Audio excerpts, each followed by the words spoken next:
Hi class.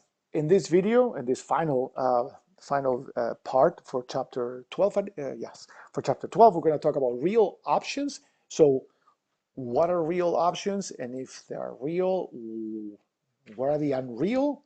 So we're talking about real options. So the other options, the ones that are not real, is what we call financial options.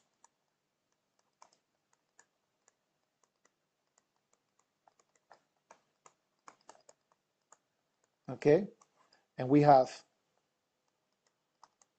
calls and puts, and this can be, you can buy them, you can sell them, and you can combine them. You can do a lot of crazy things, but basically a financial option is an option that gives you the right to buy or sell a specific stock for a specific price for a specific amount of time.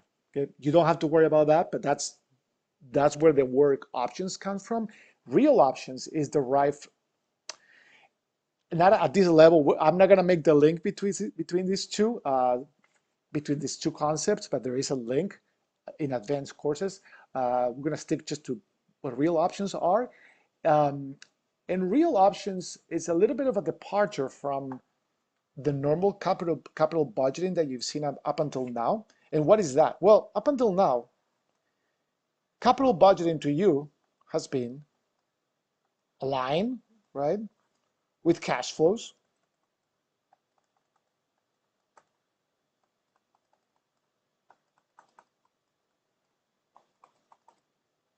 And there's a WACC or whatever, and there's going to be an NPV or an IRR or an IRR or an MIRR, and that's it. You do it, you run the numbers, and it ends. It's just static. But the reality, in the real world, this is hardly ever the case. There are usually options, that's where the word comes from. You may have options all along this project. You may have options to change the inputs or the outputs or do something to the project that would alter the cash flows and therefore your NPV, your IRR, or your MIRR. Okay, so those, do I have enough room? Yeah, I think I have enough room here to do it. So what are they? What are the different real options? Well, first one is abandonment. Abandonment. Some projects, not all projects, but some projects allow you to stop, allow you to abandon the project if you think what follows is going to be worse than it's going to be worse for you. So, for example, in this project, I'm looking, this just simple project up here, I may find that, you know what, after the second year, if the price of whatever I'm selling, donuts, if it hasn't reached certain level, I know that it's going to continue to decline. So I'm just going to incur higher and higher losses. Therefore, I can stop the project.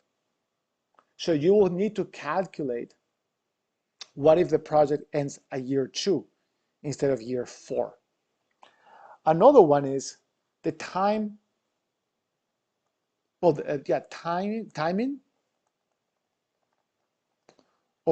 the right to delay. I usually call it the right to delay, but that's, your book uses timing, so that's perfectly fine.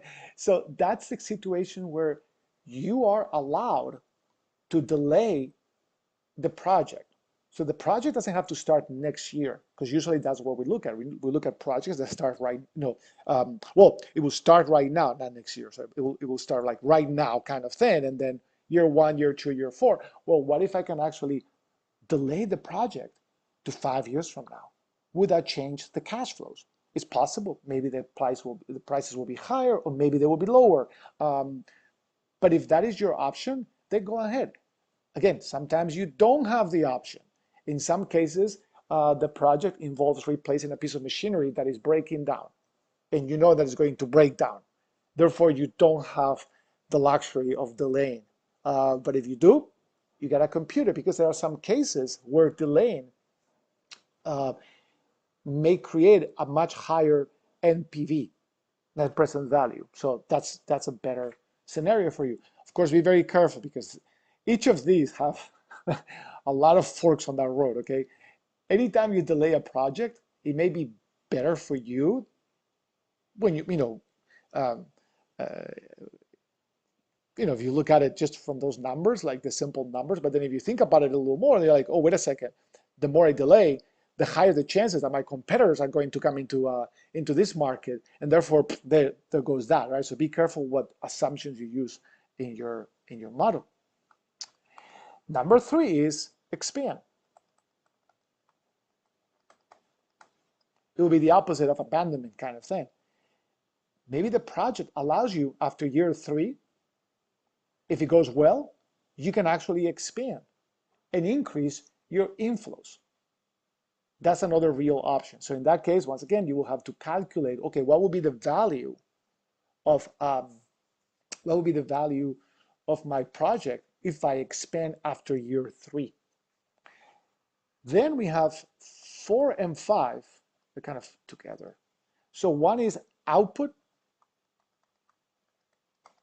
flexibility. The other one is input, flexibility, right? What if in the future I can play with the outputs and the inputs? I can replace, for example, in the inputs, um, if it's an operation that requires a lot of energy, maybe you can switch to a cheaper energy source, and that's going to change the entire NPV. So you will have to calculate that. The output, what if you can sell other things or sell them for more, or you can do something to the output that would improve your position?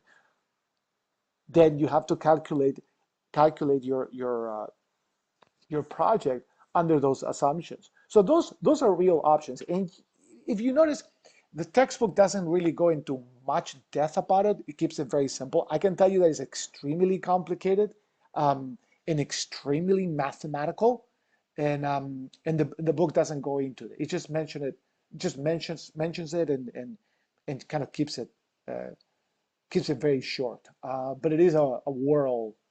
Um, there's a world behind this. I can just tell you that when I teach these, the classes, um, just this is at least 3 weeks maybe of lectures. I can do it. I've been doing it in 2 to 3 weeks, and that's after covering a lot of other material about financial options. Because what we do is we actually use the math from financial options, um, and we apply it to real options to get some very good estimates on the values. Okay, and that's it. That's it for this chapter. Again, what I've covered in these videos. Sorry, every time I move my mouse too far to the right, that thing pops. What I've covered in these videos is what you need to focus, and it's not a lot, but it is pretty intense. So just make sure that you understand all of these concepts. Thank you.